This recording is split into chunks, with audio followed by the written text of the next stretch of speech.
invite Raj Katari, who is a seasoned business professional with career spanning more than 20 years working with MNCs and startups across India, United States and Asia Pacific. He is deeply passionate about leveraging digital technologies combined with unique business ideas that can positively transform collaborative future. Presently, Raj Kataria is the Senior Director for Large Enterprise Sales at C2FO, the largest working capital B2B market in the world.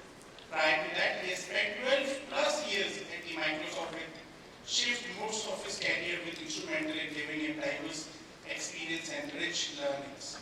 To join him, we have Narayan, qualified chartered accountant, cost accountant, and SEMA with more than 19 plus work experience in the field of corporate finance, accounts, IMP Industries Limited, Oil and Natural Gas Corporation Limited, Hindustan Unilever, Cipla, and Ascent and Farm Easy. He carries enriching career in the vast field of finance in an open and innovative environment which simulates to excel workplace through performance and contribution. He strongly believes and drives business and finance function transformation through automation and simplification. For that, can I invite both of them on the stage, please? And we welcome them.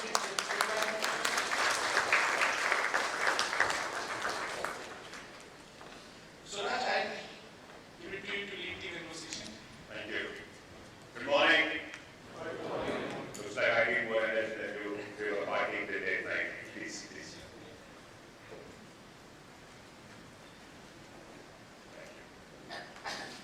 Hey, I was following some of the conversations from earlier in the sessions, right? The two things which really got my attention big time, and everybody voted on it, right? I went on that poll, really is, I think one takeaway for me was everybody believes there's still a lot that can be done.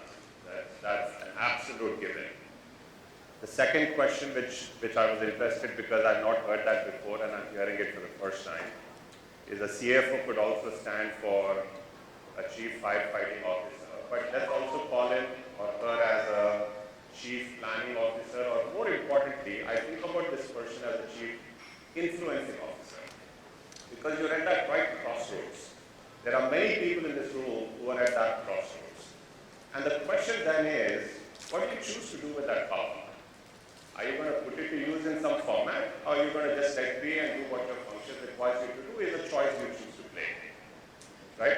So I thought we could spend a little bit of time really talking about, it's finance, but it's not really finance. It's more about how do we solve for some of the largest challenges in the organization, but something that finance as a function could get a leadership position. That's where our topic is about. How do you unlock value in the supply chain, which is one of those critical elements that adds value back into the company and finance. But before I get into the details, just a quick background, right? A lot of people ask me in this last 1 year that I've been with C2FO as to what makes me work in this company. I mean, I've come from a corporate background, worked at Microsoft, I've been in sales and strategy and operations, fairly large there. I've had a very successful corporate career. The question is the why C2FO, why a fintech? I mean, at a career stage in which I am, I said, I really want to be where there is a lot of innovation, but more importantly, if I know I'm going to wake up in the morning and know that what I do is going to change lives, that's going to just drive me like crazy. That's what's going to wake me up, get me charged up, and do things which are meaningful. So it's really not about how can I add value through just one conversation, right? So many times when we bring customers on board onto a network, the first thing I do is talk to some of the suppliers of those companies, and I'm like, listen, we lit this up, we made this happen, so what does that mean to you? Did you see value? Can you help me understand how you see it? And the stories they tell us actually gets us super excited. So to get into the specifics, I have Narayan Saraf. He's the CFO and board member from Thermo Scientific. He's also a representative and a leader from one of the leading customers who works with C2FO. I thought we could channelize this conversation more as a dialogue to make sure that we hear their story. I don't want to just talk about a few slides, but I want to spend some time on hearing the story so that we have a real conversation on how things and what can be the opportunity there. But before I get into that, I want to spend a minute on introducing C2FO, Collaborative Cash Flow Optimization. That's what C2FO stands for. Some of you are our customers in this room, some of you are not. Just for the people who are not, I want to give a very brief introduction, nothing too complicated. Our purpose and our agenda is very simple. We want to figure out how do we help companies get access to working capital in the best and the most efficient way possible, and make sure that buyers and suppliers have the best and the most democratized way of how we can light that up the whole process. That's what we stand up for. We are number one in the world at what we do. It took us a while to do that, but that's what we've come to as a position. The first 10 years of our existence, it took us $100 billion. That's what it took us 10 years to provide $100 billion worth of funding to suppliers, between buyers and suppliers on our network. But the next 2 years, we did another $100 billion. So what's happening is we're going at an exponential growth. But the next 4 years, our estimate is we're going to cross $1 trillion in terms of total funding enabled on our platform. So that's the scale at which we do business. There's a bunch of companies all over the world. I don't want to flush it out. I just want you to know that 73 of the Fortune 100 companies work on our platform. Now, this is a complex view, right? But what I'm trying to show you here is a simple snapshot of how our network looks. Each one of those white names is our buyers on our network, and all the whites and the greens and the yellows and all those colors are the different supply ecosystem connecting all of these companies, which is this complex maze of how business is done, right? That's how our network looks like, and that's how the volume and the size and participation is. But that said, let me get into the specifics now. Narayan, thank you for joining with me. My pleasure. Yep. I do have a few questions I would like to ask Narayan, and if any one of you have something that you want to add as final ones, let's have that dialogue. One of the first questions I want to check with you, Narayan, is, Fisher, what is your dependence with supply chain and why is it important? Okay. Yeah. So let me just first answer the complexity of Thermo Fisher. So we are a $40 billion global organization with almost a million plus, that is 10 lakh plus SKUs. And we are a company which is leader in science, and our mission is very simple, which is to enable our customers to make world healthier, cleaner and safer. So we are mainly a B2B company, and to answer your question, so like I mentioned, we are a pioneer in science, in delivering science, and since science, it's a very technical organization. So like in many of the FMCGs or pharma companies where I have experience, we don't need to have a supplier. We can have 3 quotations from a supplier. But here it's not that simple. Many of the times there will be only one technical supplier who can manufacture the products. So the challenge of complexity of technical is very high over here. So we usually don't get too much support on alternate suppliers. Second would be the number of SKUs which I spoke about. It's almost a million kind of SKUs, which is humongous. And third, equally important is that few of those, few thousands of or lakhs of those SKUs are where they are kept because of the research activities, and we supply to CROs or vaccine manufacturers, pharma, iron, steel, cement and everywhere. So what happens is that many of those SKUs, like specialized chemicals, their demand comes once in 3 or 4 years. But the customer expects us to stock those 100,000 SKUs at any given point of time to supply to the CROs and research labs and all those things. So what I'm just trying to say is that everywhere of our growth strategy, we see very clearly supply chain playing a very active role, and supply chain is the core of, besides science and technology and R&D, supply chain is very important, and it's imperative for us to have a very strong supply chain so that we can help our customers meet the objectives of making the world healthier, safer and cleaner. Thanks, Narayan. See, one normal challenge which I have seen when I talk to a lot of companies and leaders is, yeah, this is a burning challenge, we get it. But is this something I want to focus on versus the 10 other important things which are on my plate, right? And are all of them important? The answer is yes. So how do you prioritize? So my question really to you in this context is, does supply chain feature at your board level as a top key priority? And if so, why? What aspects of business are so critical that your board has to think about the quality and health of the supply chain? So the core of any business that we do, all of us sitting in this room, is a customer. And customer centricity has to be the core of any business model, be it C2FO, be it Anaplan, be it across industries, be it Cipla, be it Unilever, across. So if you are not able to deliver the right product at the right time to our customers, and then it becomes super critical. Because many of our customers run and use our machines, chemicals, consumables, equipments, spares and services to run their operations.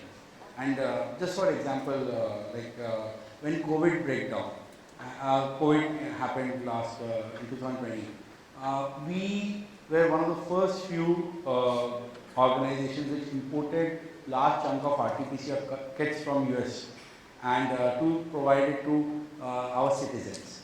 And once we realized over a period of time that it's becoming too big, we within 2.5 months, we created a manufacturing location in Bangalore where we could make our own RT-PCR kits to serve our customers who can then serve to all of us.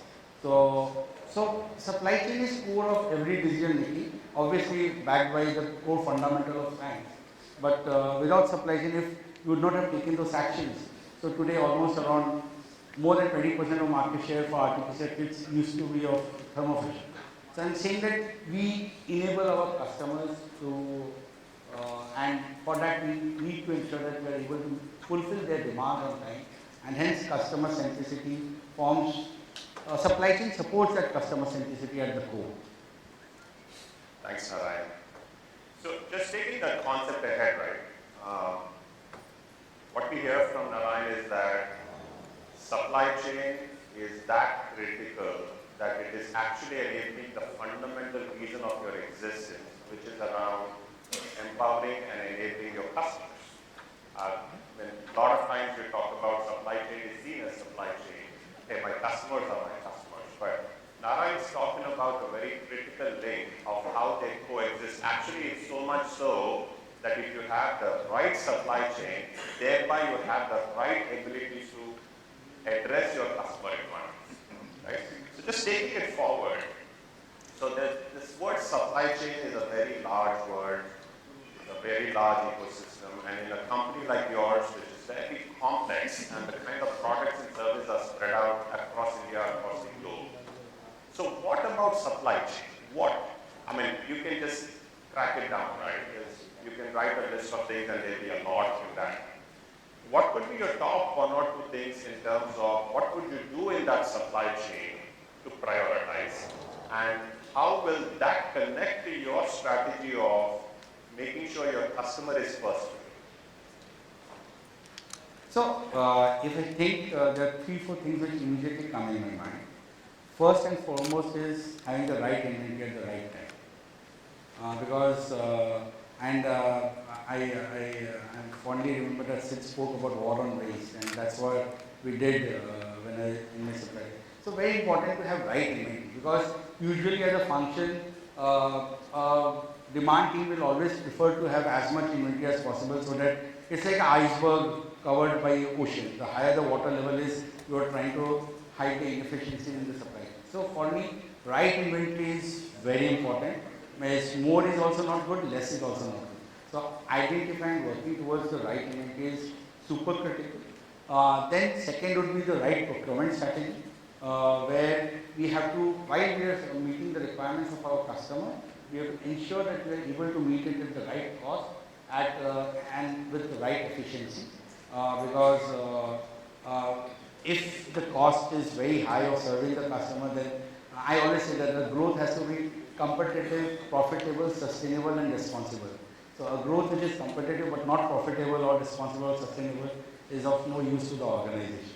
So very clearly having at right cost with right efficiency is the second equally important thing.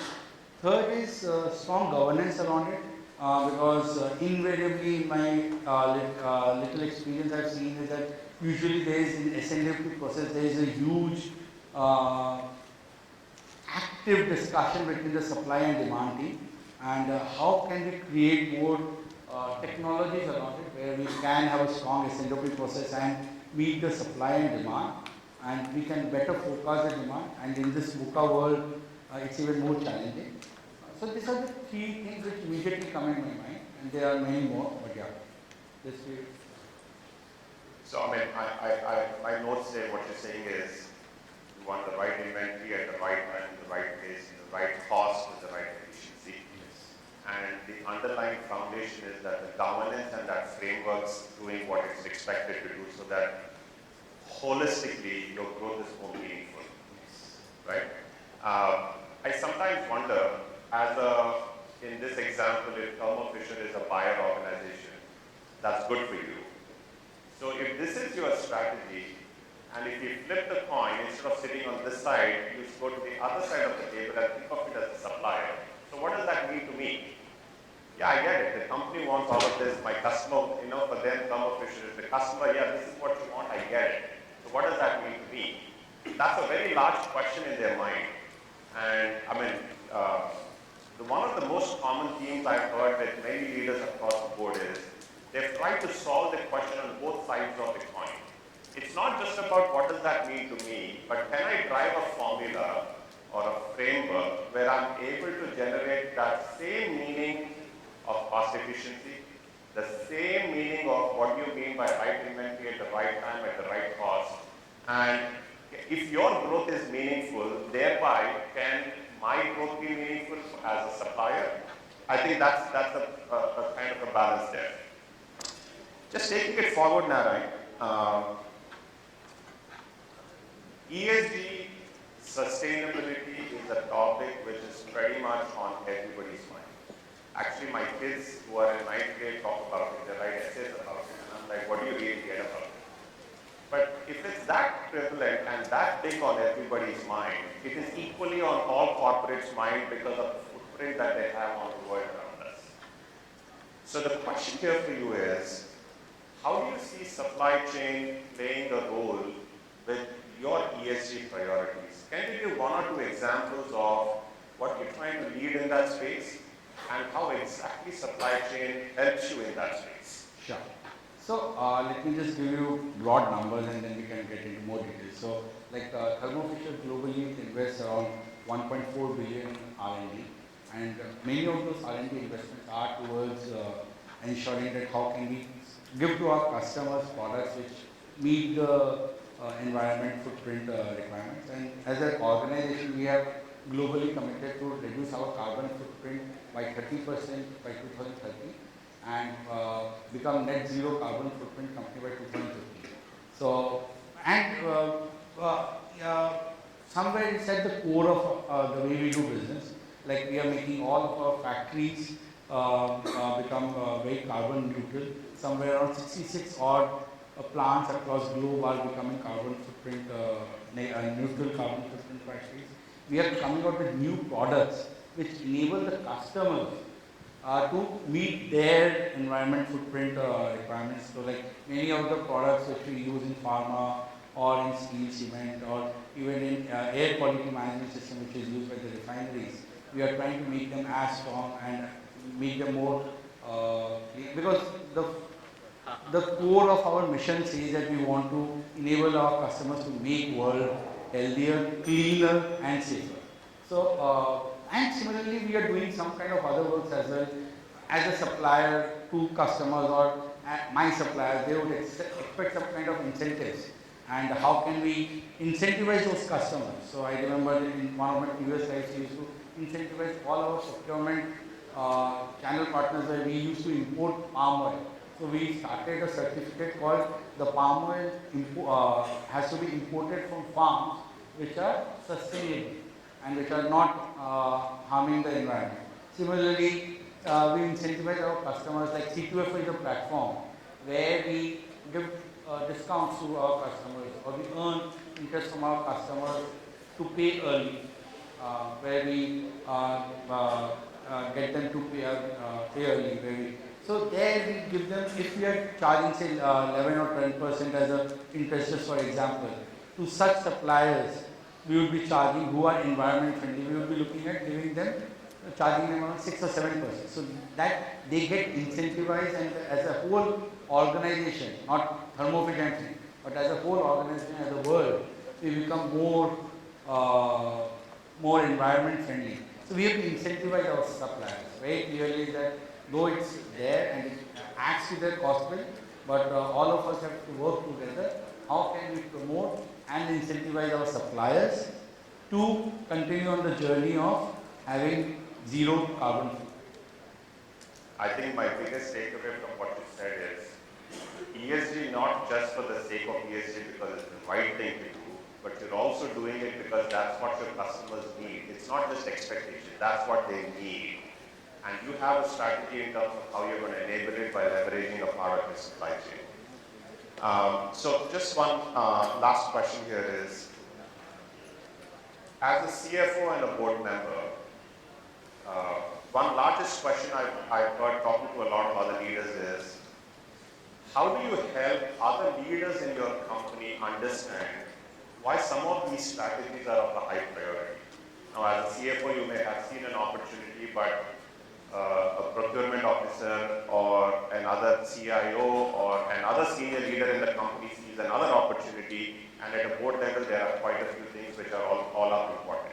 Yeah. So, as an influencing leader, how do you then work with all of these people to create a collective sense of what's a higher priority, and how do you influence their mind to say, let's go prioritize this over that? So very clearly, it's prioritization, and the rule of prioritization, customers come first. And with that, what we are able to do is that in the board, thankfully I've got a board which is very supportive and which hears all of us, and we have a very open culture of sharing our thoughts. And to be very clear, as a finance, I always say that, and a couple of the previous speakers have mentioned, finance is the only organization in any organization which has got to end-to-end, provided we put ourselves into it and we are able to take decisions. Because procurement guy will be thinking how best he can buy it at lesser cost. A supply chain guy will be thinking I should not be having a demand loss, and how can I have an inventory less. So everybody has got their own priorities, but finance is the only organization which from end to end takes unbiased view to drive the growth which is competitive, profitable and sustainable and responsible. So usually it's, I found that if you are very clear in what we want to share with them and what is the decision tree, and we show the value out of it. I, in my 19 years career, have not usually found any challenges or difficulty in convincing them that this is how it is right. Either, I always tell, either I get convinced or I convince the other. It's not somewhere hanging. I have a new point for a CFO, right? Let's call it the Chief Make It Happen Officer. Right, you make it happen because that's the position and influence capability you have given the crossroads at which you are. So thanks, Narayan. I think we had a phenomenal talk. Do we have a minute or? Yeah. Okay. All right. So just one wrap-up question. We've had a phenomenal set of learnings working with Thermo Fisher, not just in India, but globally as a partnership between C2FO and Thermo Fisher. Can I request you to share any top of mind highlights in terms of how you think this partnership works for you? No, very clearly. So first of all, vendors are not, suppliers are not just vendors, they are business partners. And this is something which I learned in my Unilever days, that we have to treat them as partners and not as just suppliers or vendors. So, and if we treat them as partners, in India, most of the companies, they work on rotations, small suppliers and all that. So one of the biggest requirement is working capital. And if you are able to give them without security, working capital loan, which is very competitive compared to what we get they get from the market. Any day we are creating a value for them. And while we are creating a value for them, we also earn those discounting premiums which otherwise in a bank you would have earned around 3 or 4%. Whereas here we can create an arbitrage opportunity of earning a more and without risk, because we are paying our vendors a bit early, learning interest on that. So it's a win-win situation for both our vendors, who are our partners, and for us, where we are able to utilize available funds in a more prudent manner without risk. It's a risk-free interest that we earn, and it's a risk-free loan that you get at a very competitive rate, which otherwise you won't get from any private or national bank. So I say that it's a win-win situation. It's an opportunity where we create value for the whole ecosystem. So I'm a supplier, somebody may be a supplier to me, and I may be a supplier to somebody. So it creates a value chain for us. Perfect. Thank you, Narayan. Any questions from anybody before we wrap up? Hi, I'm Piyush Gupta. I'm with Ashapura Industries. See, my question is, you said customer is most important. But today, especially in the last 2 years, during COVID times, we have seen that certain costs have gone beyond our control. For example, international freight costs. In this scenario, if let's say an order is there where it's not profitable, how do you convince the board, especially when it's a large customer, and how do you convince the other departments in terms of whether to let go of the order and let go of the customer, or you focus on your immediate priority to retain the customer? So my question essentially is that it's a very conflicting situation today, especially in the last 1 year or 2 years rather, in the COVID times. So how do you manage that at the board level? So a very, very well, and this is which takes in recent past has been taking almost 10% of my time every day. So it's a portfolio, and at a portfolio level we have to really manage our profitability. We have to see, again I keep on saying that growth which is competitive as well as profitable. So we have to manage the portfolio. There might be few orders which are critical, which are long-term value, LTV I call it. This is a term which I learned during my farm easy days, long-term value for a customer. So LTV is something which we look into it and ensure that if this is a customer which over long-term value will pay off the discount which I'm offering right now, then I'm ready to go it. But the other at the same time, for the year P&L, we always ensure that as a team, we are in the portfolio, we are finding other opportunities where we can get price increases, because at no point of time we would be doing a business which is not profitable. I can just note on our C2FO network, inflation has been one of the most hottest themes. If you remember the complex image I showed you, we see how different companies behave because of inflation. One common thing we have seen across the board is how some of these suppliers and customers kind of got into a renegotiation of meeting halfway or at a reasonable point by providing an arbitrage of there's one large enterprise specific case in point. What they've done is, hey, listen, my cost is X, your cost is Y. What I'm going to do is, I'll give you at X so that you're going to get this benefit over a period of time. However, I need you to extend your pay terms for me so much so that I can manage my cost of inflation in a certain way. It allows you to meet at a midpoint, which you think is a win-win formula. I'm not saying this is the only strategy and that's the only strategy. You've got to figure out multiple scenarios.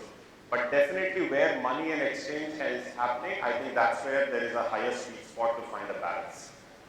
We have to take into competitive scenario, lots of things. But yeah, it completely boils down that how as a portfolio we are able to manage, because at the end of the day, price increases have to be taken. Okay. Sounds good. Thank you.